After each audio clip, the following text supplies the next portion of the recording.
Salamat sa Panginoon, ibinigay ka niya. Hindi na kita sasayangin pa.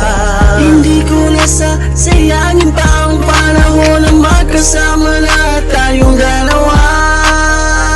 Okay, tagal ko nang hinihintay na mahawagan ang iyong kamay.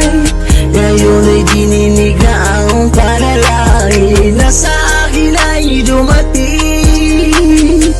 Salamat sa Panginoon, ibinigay ka niya.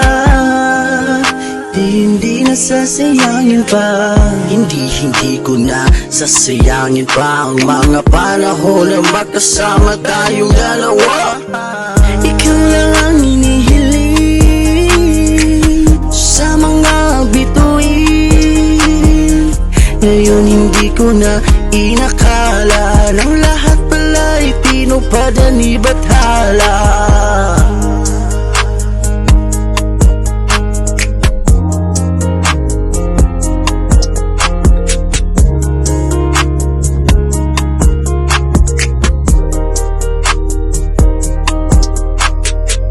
Salamat sa Panginoon ay binigay ka niya. Hindi na kita sasayangin pa. Hindi na kita sasayangin pa.